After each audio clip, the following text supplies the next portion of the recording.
नमस्कार दोस्तों। अभी जो है हम चर्चा कर रहे हैं घाटी परियोजना की।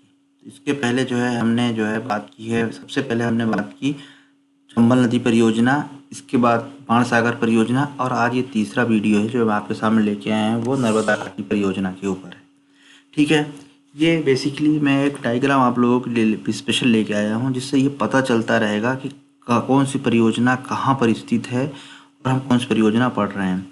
बेसिकली क्या होता है कि नर्मदा नदी घाटी परियोजना बहुत विस्तृत है। नर्मदा नदी बहुत सारे बांध बने हुए हैं। ये इसमें मुख्य कुछ मैन जो है बांध आप लोगों को दिखाई दे रहे हैं, लेकिन इसके अलावा भी बहुत छोटे छोटे बांध हैं। जैसे कि मैंने आपको बताया था कि इसमें 29 बड़ी, 135 मध्यम और 3000 लघु परियोजनाएं इसमें संचालित है। तो इसमें मैन परियोजनाओं का आप परियोजनाएं आपको दिखाई दे रही होंगी। इसके अलावा जो छोटी छोटी परियोजनाएं हैं जो इसमें शो नहीं कर रही हैं, लेकिन वो भी उसमें बन रही हैं, निर्माणाधीन है। तो नर्मदा नदी देखिए, अमरकंटक यहाँ से कहीं अनूपपुर से निकल रही है और यहाँ कहीं जो है समाप्त हो रही है। इस दौरान देखिए इसका जो जाल है घाटी परियोजना का किस तरह से विस्तृत है। ठीक है, तो चलिए हम लोग शुरू करते हैं मध्य प्रदेश में नर्मदा घाटी परियोजना की विवेचना। इस नर्मदा घाटी के तहत हम जो भी जितनी परियोजनाएं हैं नर्मदा घाटी में, सरदार सरोवर, महेश्वर, ओंकालेश्वर और इंदिरा गांधी, ये मुख्यतः हैं। इन पे जो हम एक एक पहलू पे चर्चा करेंगे। इसके साथ हम ये भी बताएंगे कि नर्मदा घाटी परियोजना में सरदार सरोवर, ये जो और ये इंदिरा गांधी, इसमें जो बांध बने हुए हैं, इसमें किस तरह से कॉम्प्लेक्स, मतलब जिसे बोलते समस्याएं आई हैं, क्या क्या कॉम्प्लिकेट रहा है मामला। इन पे जो है इन पर भी जो है हम चर्चा करेंगे। चलिए आइए हम शुरू करते हैं। नर्मदा घाटी परियोजना। नर्मदा घाटी परियोजना जो है मध्य प्रदेश की जीवन रेखा, हृदय रेखा के साथ धार्मिक आस्था केंद्र माने जाने वाली नर्मदा नदी पर केंद्रित है। यानी नर्मदा घाटी परियोजना किस नदी पर केंद्रित है? मध्य प्रदेश की जीवन रेखा माने जाने वाली, हृदय रेखा, साथ ही धार्मिक आस्था केंद्र माने जाने वाली ये जो नदी है नर्मदा नदी, इस पे जो है केंद्रित है। ये जो लाइन है मेंस के लिए बहुत ही जो है कारगर लाइन है मेरे हिसाब से। इससे अच्छी भी हो सकती है, पर ये शुरुआत किसी भी आंसर शुरुआत करने के लिए बहुत अच्छी लाइन है। ये जो प्रश्न है, ये जो हम पढ़ रहे हैं, ये हम 200 शब्दों के अनुसार जो है हम इस पर चर्चा करेंगे। ठीक है, ये इससे कम 50 शब्द में हो सकता है, पर ये 50 शब्दों में आएगा नहीं। ये 200 शब्दों वाला ही क्वेश्चन जो है। ठीक है, तो हम इसके अनुसार ही जो है चर्चा करेंगे। तो देखिए ये जो लाइन है, नर्मदा घाटी परियोजना मध्य प्रदेश की जीवन रेखा, हृदय रेखा के साथ धार्मिक आस्था केंद्र माने जाने वाली नर्मदा नदी पर केंद्रित है। ठीक है, नर्मदा नदी घाटी एक विस्तृत एवं बहुउद्देशीय परियोजना है। क्या होता है बहुउद्देशीय परियोजना? जैसे कि हम इस डायग्राम में देखते हैं, बहुउद्देशीय परियोजनाएं का मतलब होता है, जैसे मैंने अपने पिछले वीडियो में बनाया है, आप चाहें तो देख सकते हैं बाणसागर परियोजना में। फिर भी हम यहाँ पे मैं एक बार आप लोगों को एक बार और बता देता हूँ। बहुउद्देशीय परियोजना वो परियोजना होती है जिसके बहुत सारे उद्देश्य होते हैं। यानी ये देखिए, ये नदी है, ये अब हमने बांध बनाया। अब इस बांध में हमने बहुत सारी चीज़ें, यानी सिंचाई भी, पानी का भी, मत्स्य पालन भी, विद्युत उत्पादन भी, यानी इसे कितने सारे, पर्यटन भी, कितने सारे इसके उद्देश्य हो गए। इसे बोलते हैं बहुउद्देशीय परियोजना। ठीक है, ये क्या हो गई? ये बहुउद्देशीय परियोजना हो गई। अब जो है हम आगे देखते हैं, इस परियोजना में जो है किसकी परियोजना की हम बात कर रहे हैं? नर्मदा घाटी परियोजना की बात कर रहे हैं ना, ये मेन पॉइंट है अपना। इसमें 29 बड़े, 135 मध्यम और 3000 लघु परियोजनाएं जो है इसमें शामिल की गई हैं या निर्माणाधीन है। देखिए इस डायग्राम में मेन परियोजनाओं का बखान किया गया है या दर्शाया गया है, छोटी छोटी परियोजनाओं को नहीं बताया गया है, लेकिन जो है इसमें भी जो है कार्यरत है। जब मैं इस वीडियो, जो बड़ी बड़ी परियोजनाएं हैं, मैं इन पर जब वीडियो बना चुकूंगा, इसके बाद मैं एक स्पेशल वीडियो बनाऊंगा जो छोटी छोटी परियोजनाओं पर केंद्रित होगी। अक्सर पूछा जाता है कि बामनथड़ी परियोजना, पेंच परियोजना किन किन राज्यों के सहयोग से बनाई जा रही है, किस हिस्सेदारी है या किसकी संयुक्त परियोजना है। तो ये सारी जो है उसमें उसके अंतर्गत आती है। तो इस चीज़ को हम ध्यान रखते हुए जो है हम इस पर काम करेंगे। तो अभी हम लोग जो है नर्मदा घाटी परियोजना पे विवेचना कर रहे हैं। ठीक है, तो देखिए नर्मदा घाटी परियोजना का जो है इन 4 उसमें जो है बांटा गया है, मतलब इसके अंतर्गत ये इन 4 बांधों के अंतर्गत नर्मदा घाटी परियोजना आती है।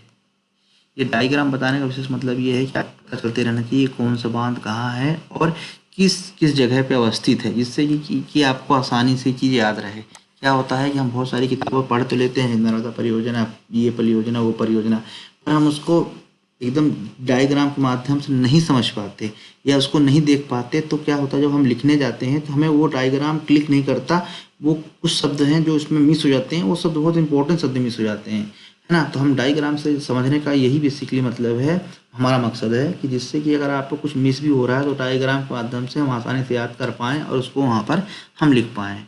ठीक है, तो देखिए, 1, 2, ये 3, ये तीनों बांध जो है मध्य प्रदेश में अवस्थित हैं। ये चौथा बांध जो है ये गुजरात में अवस्थित है। ठीक है, लेकिन बना किस पे हुआ है, नर्मदा नदी पे ही बना हुआ है। चलिए हम आगे बढ़ते हैं। तो नर्मदा घाटी परियोजना जो इसका मुख्य उद्देश्य है, देखिए, सिंचाई, विद्युत उत्पादन, मत्स्य पालन, पर्यटन, बाढ़ नियंत्रण, इस तरह से जो है इसके ये उद्देश्य है। ठीक है, अब कैसे बिजली बनती है, तो मैं पिछले वाले उसमें जो है मैं आपको बता चुका हूँ, आप पिछले वाले वीडियो में, तो आप थोड़ा सा उसमें अगर देख लेंगे तो आपको जो है ये क्लियर हो जाएगा। तो चलिए हम सबसे पहले बांध ले लेते हैं, सरदार सरोवर बांध। सरदार सरोवर बांध जो है 4 राज्यों मध्य प्रदेश, गुजरात, महाराष्ट्र तथा राजस्थान की क्या है, ये संयुक्त परियोजना है। ठीक है, कैसी परियोजना है, संयुक्त परियोजना है। यह बांध कहाँ बना है, यह बांध गुजरात के बड़ौदा जिले के देवरिया गांव के पास निकट बना हुआ है। ठीक है, कहाँ बना हुआ है, बड़ौदा जिले के देवरिया गांव के निकट बना हुआ है। इस बांध की जो ऊंचाई है, कितनी है इस बांध की ऊंचाई, 138 मीटर है। आए दिन आप लोगों ने सुना ही होगा पिछले कुछ वर्षों में कि इसको ऊंचाई को लेकर जो है अक्सर इसमें आंदोलन होते रहे हैं। एक शब्द है, एक नाम है, मेघा पाटकर, हम इस पर बात करेंगे। ये अक्सर इन्होंने जो है प्रोटेस्ट किया है और इसको लेके कि हमेशा से वो पुनर्विस्थापनों के साथ रही हैं और वो हमेशा से इसकी ऊंचाई को लेकर उन्होंने विरोध किया है। ठीक है, तो इस पे जो है हम लोग बात करेंगे। तो ये जो है हमेशा इस पे ऊंचाई को लेके ये डिस्प्यूट होता रहा है। ठीक है, अब इसमें हम देखते हैं कि मध्य प्रदेश में, जो मध्य प्रदेश को, इसमें जितनी भी बिजली बनाई जाती थी उसका जो है 57% हिस्सा जो है किसको मिलता है, वो मध्य प्रदेश को मिलता है। ये मध्य प्रदेश को क्यों मिलता है, मध्य प्रदेश को इसी कारण मिलता है कि नर्मदा नदी जो है, जो मध्य प्रदेश की नदी है और ये बहती हुई उधर किधर, गुजरात में जाती है, इसलिए इसका सबसे ज़्यादा जल का जो हिस्सेदारी है वो मध्य प्रदेश की है। इसमें सहायक नदियाँ जुड़ती हैं जो गुजरात से कहीं से मिलती हैं, लेकिन सबसे ज़्यादा हिस्सेदारी किसकी है, मध्य प्रदेश की। देखिए पूरा एक जाल बना हुआ है ना, तो मध्य प्रदेश की ज़्यादा हिस्सेदारी है, इसलिए मध्य प्रदेश का इसमें ज़्यादा हक है, 57% का। ठीक है, सरदार सरोवर बांध में लिखने के लिए भी तो बहुत कुछ है, आप लिख सकते हैं, पर क्योंकि समय की और शब्द सीमा की बंदिशें हैं और हमें इस बंदिशों के हिसाब से जो है इस प्रश्न को पूरा करना है, तो इसलिए जो है ये मेन चीज़ें थी जो सरदार सरोवर बांध के लिए पर्याप्त हैं। इसके अलावा मैं भी और इस पर हम जब चर्चा करेंगे अभी हम उस पर जो है और बात करेंगे। तो एक वीडियो केवल मैं सरदार सरोवर पे लेके आऊँगा और जिस पे जो है अगर आता है तो उस पर हम लिख पाएंगे। ठीक है, तो अभी जो है हम इस प्रश्न के अनुसार से जो है हम चर्चा कर रहे हैं। तो दूसरा हम देखते हैं इंदिरा गांधी सागर बांध परियोजना, देख लेते हैं ये कहाँ अवस्थित है डायग्राम में। तो मध्य प्रदेश, ये सबसे पहला जो है इंदिरा गांधी सागर परियोजना है। ठीक है, इंदिरा सागर परियोजना जो है खंडवा जिले के पुनासा में स्थित है। 1984 में इसका शिलान्यास किया था। श्रीमती इंदिरा गांधी जी ने जो है, जो तत्कालीन प्रधानमंत्री थी, उन्होंने इसका क्या है, शिलान्यास किया था और 87 से जो है इसमें कार्य प्रारंभ हुआ है। ठीक है, इस परियोजना में 1000 मेगावाट की विद्युत उत्पादन किया जा रहा है। कितना, 1000 मेगावाट का, और 2.7 लाख हेक्टेयर पे जो है सिंचाई की जा रही है। यानी जो है यहाँ पर 1000 मेगावाट का बिजली बनाई जा रही है, साथ ही साथ देखेंगे आप कि 2.7 लाख पे जो है 2.7 लाख पे जो है क्या किया जा रहा है, यहाँ पे सिंचाई भी की जा रही है इतने बड़े पैमाने पे। ठीक है, यानी जब बाढ़ का पानी आता है तो नहरों के माध्यम से जो है छोड़ दिया जाता है।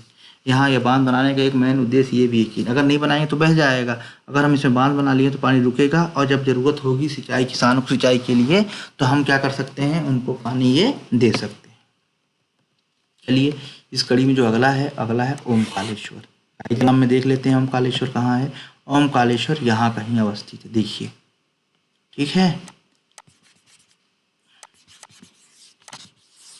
ये जो है ये है ओमकालेश्वर, है ना। अभी हमने इसकी बात की थी, अब हम इसकी बात कर रहे हैं। तो ओमकालेश्वर कहाँ है, ओमकालेश्वर बेसिकली कहाँ है, मंधाता, खंडवा तो मंधाता में 500 मेगावाट की जो है उत्पादन किया जा रहा है विद्युत। ठीक है, सिंचाई भी हो रही है, नहरों के माध्यम से सिंचाई भी हो रही है, लेकिन विद्युत कितनी बनाई जा रही है? 520 मेगावाट की। ठीक है, इसके बाद जो अगला अगला जो है अगला जो बांध है, परियोजना है, वो है महेश्वर परियोजना। महेश्वर कहाँ है? महेश्वर खरगोन में। खंडवा और खरगोन, आपको पता होगा कि पहले खंडवा आता है फिर खरगोन आता है, ये जो यहाँ है ना, तो हम खरगोन की बात कर रहे हैं। तो खरगोन में जो है बनाया गया है, इसमें 400 मेगावाट का विद्युत का उत्पादन किया जा रहा है। ठीक है, अब ये तो हो गए, 4 बांध हो गए। अब अक्सर जो है नर्मदा घाटी परियोजना में एक विवाद जो है हमेशा से रहा है, वो जल बंटवारे को लेकर रहा है, क्योंकि अब एक से ज़्यादा राज्य हो गए, जहाँ से ज़्यादा राज्य हो गए तो उसमें विवाद की स्थिति बनने लगती है। आए कुछ वर्षों में ये आरोप लगता रहा है कि अभी कुछ वर्षों की बात है कि मध्य प्रदेश ने जो है, क्योंकि जो ये जो है ओमकालेश्वर आप देखेंगे, ये जो है इंदिरा गांधी बांध सबसे पहला बना हुआ है। तो यहाँ का जब नर्मदा जल आता है यहाँ इकट्ठा होता है, इसका जल छोड़ा जाता है तो ओमकालेश्वर में, फिर ये महेश्वर में, और फिर जब इसका छोड़ा जाता है तो यहाँ आता है। तो कुछ दिनों से पहले इसमें आरोप लगे थे कि एमपी सरकार, गवर्नमेंट जो है, इसका जल जो है आगे छोड़ ही नहीं रही है, तो यहाँ पर जो पानी पहुँच नहीं रहा था, किसानों को सिंचाई के लिए पर्याप्त पानी उपस्थित नहीं हो पा रहा है। ठीक है, इस तरह से कई जो है आपसी विवाद जल के लिए होते रहे हैं। बहुत इससे और बड़े बड़े ज़्यादा, जैसे कि कावेरी जल विवाद, मुल्ला पेरियार जल विवाद, ठीक है, कृष्णा जल विवाद, कृष्णा नदी जल विवाद, तो ऐसे बहुत सारे नदी जल विवाद हैं जो अक्सर एक राज्य से दूसरे राज्य में हम लोगों ने देखे हैं और देखते अभी सुनने को हमेशा मिलता रहा है। तो हम, ठीक है, पर क्योंकि हम जो है नर्मदा घाटी परियोजना की बात कर रहे हैं तो हम इस पर पुनः वापस लौटते हैं और हम ये देखते हैं कि इसमें विवाद की स्थिति बनती रहती है। इसी को देखते हुए 1979 में जल विवाद प्राधिकरण का गठन भी किया गया, मतलब एक ऐसा प्राधिकरण बनाया गया जिसमें जो है कुछ मेंबर होंगे और ये बंटवारा जो है बताएंगे कि इसमें कितना, किस जिले, किस स्टेट को कितना पानी जो है दिया जाएगा, है ना, जिससे विवाद की स्थिति ना हो। तो इसके अंतर्गत क्या है, जो जल का कुल भंडारण है, कुल भंडारण कितना है, जल का कुल जो भंडारण है वो बेसिकली है 28 मिलियन एकड़ पे है। ठीक है, जल टोटल कितना, 28 मिलियन एकड़। यहाँ मैं थोड़ा सा पॉइंट लगाना भूल गया हूँ, ये आप लोग नोट कीजिएगा, 18.25 मिलियन में है ना, इसकी यूनिट जो मिलियन में है, और ये जो 9 है ये बेसिकली 0.9 है। ठीक है, और ये जो 25 है ये 0.25 है, और ये जो है 0.05 है ना, इसको नोट कीजिएगा ध्यान से। मैं वहाँ पॉइंट लगाना थोड़ा सा मिस हो गया होगा गलती से, तो आप लिख लीजिएगा। तो बेसिकली जो है पूरा जो जल क्षेत्र है वो 28 मिलियन एकड़ पे जल है, जिसमें से मध्य प्रदेश का हिस्सा 18.25 मिलियन है ना, क्योंकि मध्य प्रदेश की ये नदी, ओरिजिन नदी मध्य प्रदेश की है और उनका ज़्यादा हक है, इसलिए उनको ज़्यादा मिलना भी चाहिए। तो इसलिए हिसाब से मध्य प्रदेश को 18.25% जो है मिलियन जो पानी जो है मिलेगा। इसके बाद 0.9 गुजरात को, 0.25 राजस्थान को, और महाराष्ट्र को 0.05 सबसे। ठीक है, इस तरह से जो है जलों का वितरण किया गया, आवंटित किया गया। इसमें ये भी कहा गया, मैंने यहाँ मेंशन नहीं किया है, कि 2024-25 तक जो है ये पूरी स्थिति क्लियर हो जानी चाहिए, किसको कितना पानी मिलेगा, मतलब विवाद जो है पूरी तरह से जो है इसको समाप्त किया जाना चाहिए। और इसमें ये प्राधिकरण बताएगा कि किस मतलब ये इसका निपटान करेगा 2024-25 तक, कि किस तरह से जो है पानी किसको कितना मिलना चाहिए, इसमें विवाद की स्थिति नहीं बनना चाहिए।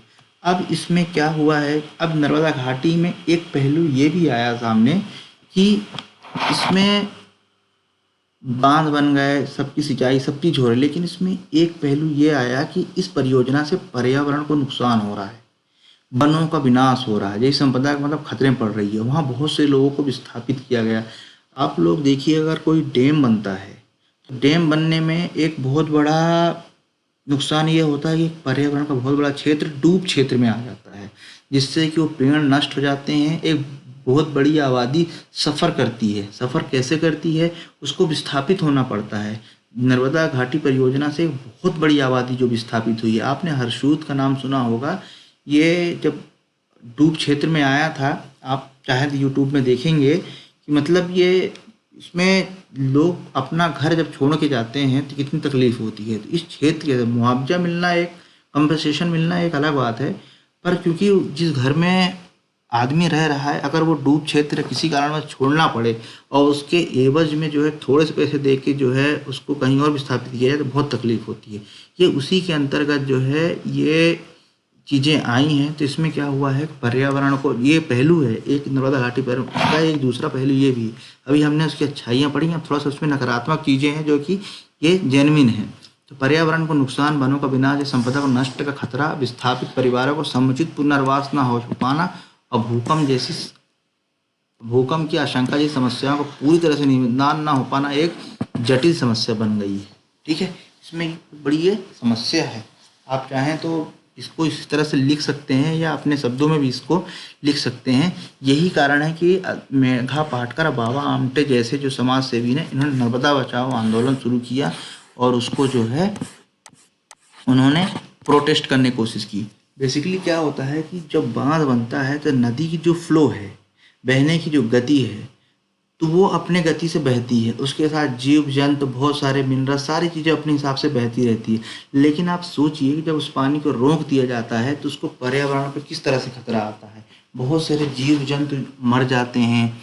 ठीक है, उसका जो पर्यावरण का जो चक्र है वो चक्र पूरी तरह से नष्ट हो जाता है। ठीक है, इसीलिए नर्मदा बचाओ आंदोलन जो है इसमें शुरू किया गया। ये समाज सेवी जो मेघा पाटकर, बाबा आमटे जो है, इसमें उन्होंने आंदोलन की अगुवाई की। ठीक है, पर ये जो चीज़ें आपको अच्छी से पढ़ना है, इस चीज़ को समझना है। ठीक है, अब थोड़ा सा हम कंक्लूज़न की बात कर लें। कंक्लूज़न ये है कि ये बहुत अच्छी बात है कि नर्मदा और उसकी सहायक नदियों में बृहद और बहुउद्देशीय परियोजनाएं के साथ साथ राज्य मतलब प्रदेश तो हो ही रहा है, अन्य राज्य भी लाभान्वित हो रहे हैं। पर इसके साथ साथ जो उसकी समस्याएं हैं, अगर उसको भी जो है अच्छी तरह से प्रबंधन किया जाए, तो जिसे बोलते हैं कि चार चांद लग जाना। यानी हमने बांध बनाए, लेकिन जो पर्यावरण को उससे नुकसान हुआ है, अगर हमने उस पर्यावरण को भरपाई कर दी है, तो ये जो है ये जो प्रोजेक्ट है बहुत अच्छा है।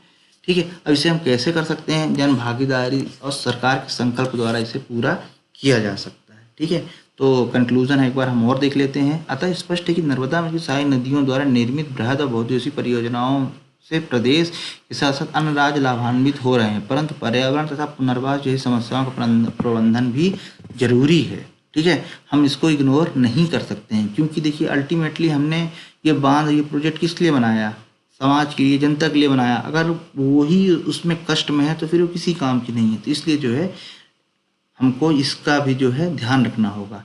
और इसे कैसे हम दूर कर सकते हैं, भागीदारी और सरकार के संकल्प द्वारा जो है हम इसको दूर कर सकते हैं। दोस्तों, ये जो है एक 200 शब्दों का ये एक हमने क्वेश्चन देखा और इसे समझने की कोशिश की। आइए थोड़ा सा हम इसमें प्री के हिसाब से और एग्ज़ाम के हिसाब से थोड़ा सा देखते हैं। इसमें मैं आपको की पॉइंट्स बताता जाऊंगा, आप इसे मतलब ध्यान रखेंगे, और अमूमन यही पॉइंट्स जो है अक्सर पूछे जाते हैं। ठीक है, तो चलिए हम इसको भी देख लेते हैं।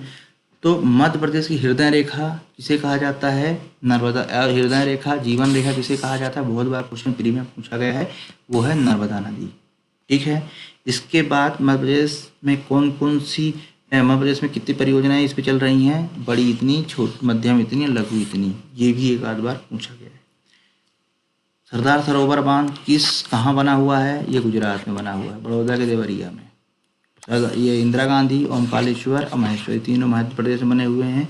ठीक है, सही क्रम क्या है, पहला ये, दूसरा ये, तीसरा ये। ठीक है, याद रखिएगा। इसके बाद जो है सरदार सरोवर बांध जो सरदार सरोवर बांध है वो किन किन राज्यों की संयुक्त परियोजना है, बहुत बार क्वेश्चन ये आया हुआ है। मतलब मेरे को ऐसा लगता है कम से कम नहीं तो 7 से 8 बार ये क्वेश्चन किसी न किसी एग्जाम में पूछा गया है। तो 4 राज्यों की संयुक्त परियोजना है। कभी कभी क्या कर देगा, ये दे देगा, ये दे देगा, ये दे देगा, और अगला ऑप्शन दे देगा यूपी। हाँ, यूपी नहीं है, इसलिए इसको भी जो ध्यान रखना, 4 राज्यों की परियोजना है, ये चारों राज्यों को आपको याद रखना है। ठीक है, इसकी ऊंचाई भी याद रखना है, और मध्य प्रदेश से कितने प्रतिशत ये भी पूछा गया है, ये भी याद रखना है आपको।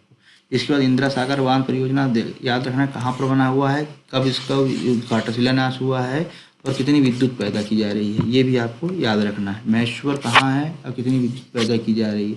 ओमकारेश्वर कहाँ, महेश्वर कहाँ है, सॉरी ओमकारेश्वर, महेश्वर ये है, इसमें इतनी विद्युत पैदा की जा रही है। सबसे ज़्यादा इम्पोर्टेंट जो है यहाँ पर है, यहाँ पर सबसे ज़्यादा इम्पोर्टेंट ये है कि जो ये नर्मदा जल विवाद प्राधिकरण का गठन किया गया, इसका गठन किया गया 1979 में, ये आपको ये याद रखना है। दोस्तों चीज़ और आप लोग याद रख लीजिएगा, जो मैं यहाँ पे थोड़ा सा मैं भूल गया हूँ मैं, 18.25 है जो मैंने यहाँ पे मेंशन कर दिया, इसको आप ठीक कर लेंगे।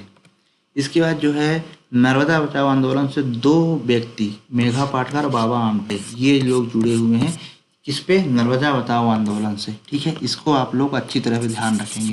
ठीक है, बिल्कुल अच्छी तरह से इस चीज़ को आप जो है ध्यान रखेंगे कि इस पे जो है मेघा पाटकर बाबा आमटे किस आंदोलन से जुड़े हुए हैं, नर्मदा बचाओ आंदोलन से जुड़े हुए हैं। तो दोस्तों ये जो है एक बहुत बड़ा टॉपिक जो है ये समाप्त हुआ है। उम्मीद करता हूँ आप लोगों को समझ में आया है। अगर आपको ऐसा लगता है कि इसमें अभी और कुछ गुंजाइश है तो आप मुझे कमेंट्स बॉक्स में बताइए, मैं इसको और पूरी करने की कोशिश करूँगा। और मैं इसी तरह से, ये प्रश्न आया हुआ है, मैं आपको बताऊँ ये प्रश्न आया हुआ है और इसमें मैंने इस कुछ नया करने की कोशिश की जिससे आप लोगों को समझाने के लिए, अच्छे से अच्छे समझाने के लिए मैंने कोशिश की जिससे आप लोगों को ये समझ में आए। इस डायग्राम को आप ज़रूर 1 से 2 बार देखें। मैं कहूँगा कि 1 से 2 बार से क्या 3 से 4 बार देखें, क्योंकि कोई चीज़ 1 से 2 बार में कभी कभी समझ में नहीं भी आती है। इससे माध्यम से आप बहुत आसानी से समझ पाएंगे। ठीक है, अब जो है इसमें एक क्वेश्चन ये भी आया हुआ है कि नर्मदा घाटी परियोजना क्या बताते हुए, समझाते हुए उसके लाभ बताइए। ठीक है, मैं इस पर भी एक वीडियो बना दूंगा मैं। तो बेसिकली लाभ जो है इसके वही लाभ है जो बाण सागर परियोजना में मैंने लाभ बताए हैं। मैं इसके अलग से वीडियो बना दूंगा आप लोगों के लिए, क्योंकि वो क्वेश्चन आया हुआ है और 25 से 30 सालों में वैसे बहुत सारे क्वेश्चन आए हुए हैं। अगर आपने उनको सॉल्व कर लिया, मैं तो सॉल्व करा ही रहा हूँ, अगर आप उसको पढ़ते चलेंगे तो डेफिनेटली कह रहा हूँ कि, क्योंकि देखिए नर्मदा घाटी परियोजना का विकास हो चुका है, नर्मदा डैम में मतलब सरदार सरोवर डैम बन चुका है ना। क्वेश्चन आते रहेंगे क्योंकि डैम तो बन चुका है, अब उसमें तो कुछ हो नहीं सकता। चेंजेस पॉलिटी में आता है ना, कुछ ज्योग्राफी में आता है, हिस्ट्री तो क्रिएट हो चुकी है, हिस्ट्री में कोई परिवर्तन नहीं आएगा। अकबर था, ये था, सब बन चुके हैं। ठीक है, अब दोबारा नहीं लिखा जाएगा। ठीक है, इसमें कुछ चेंजेस आती है उसको जो है आप उसमें डालते रहेंगे। मतलब कहने का मतलब ये, अगर सरदार सरोवर या इंदिरा गांधी परियोजना में किसी प्रकार का कुछ नया होता है तो अगर उसको आप आंसर में मेंशन करेंगे तो वो जो है आपके उसमें वेटेज आएगा आंसर में। ठीक है दोस्तों, पढ़ते रहिए और इसी तरह से मैं आपको हर रोज़ 2 से 3 प्रश्न अपलोड करता रहूँगा, जिससे आप लोग जो है आसानी से आप लोगों को जानकारी मिलती रहे। हाँ, आप लोग इस वीडियो को लाइक करें, ज़्यादा से ज़्यादा शेयर करें, साथ ही हमारे YouTube चैनल को सब्सक्राइब करना ना भूलें, जिससे कि हर रोज़ जो मैं वीडियो अपलोड करता हूँ उसकी सूचना आपको जो है बेल आइकन प्रेस करेंगे तो आपको मिलती रहेगी। ठीक है दोस्तों, आप पढ़ते रहिए, नोट्स बनाते रहिए, मस्त रहिए। नमस्कार।